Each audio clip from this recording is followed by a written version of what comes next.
Happy birthday, maraming salamat at maging mabuti kang bata para sa amin. Sana maging masaya ka sa birthday mo ngayong araw.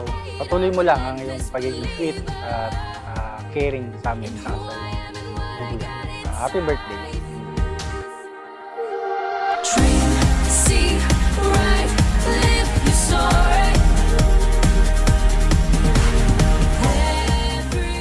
Happy birthday, Amira. Alam ko na ito yung gusto mo. Nagpapasalamat kami kasi natupad yung pangarap namin para sa inyo. Sa iyo, sana maging mabuti kang bata, may takot sa Diyos at puno ng pananampalataya. Today is your special day, so enjoy your day. Ang wish ko lang para sa iyo ay ma-appreciate mo yung ganitong special day. Happy birthday, mahal na mahal ka namin. I love you. Happy birthday, celebrant Amira. Let's give it a round of applause. Look in the mirror, can't get much clearer. Beautiful treasure, one of a kind daughter. Set it free what I got here inside. Oh, dream, see. Happy birthday, Amira.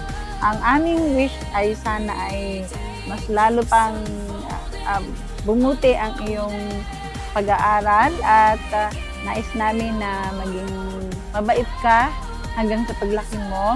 At nandito kami ni Mamita at si Dada para gabayan ka at makipagkwentuhan sa amin. Okay? At huwag kalimutan. At huwag kalimutan ay pray.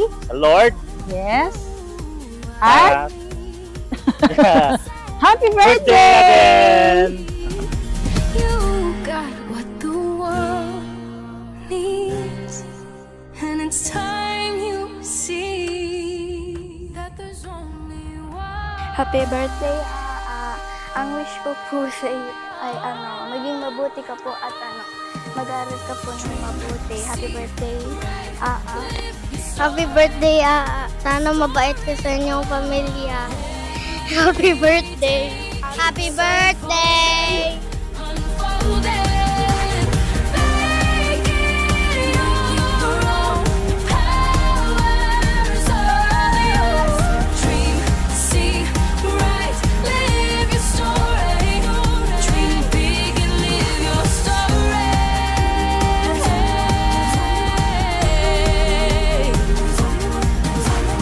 Happy birthday, Amira.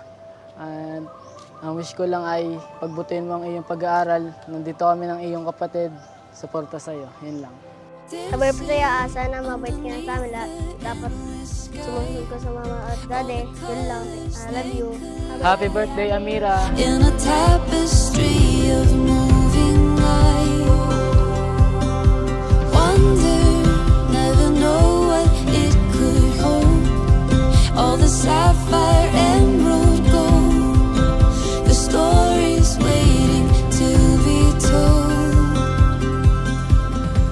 Happy birthday, Bibi sa aming unikang apo. Sana lumaki kang matalinong, may takot sa Diyos, saka maging masunurin ka sa iyong mami at daddy. Mahal na mahal ka namin ng iyong tatay. I love you. Happy birthday. Happy birthday sa aking apo. Ang wish ko sa kanya, umaba ang buhay, malusog ang katawan, maging masunurin sa kanyang mga magulang hanggang sa makatapos sa kanyang pag-aaral. Maraming salamat.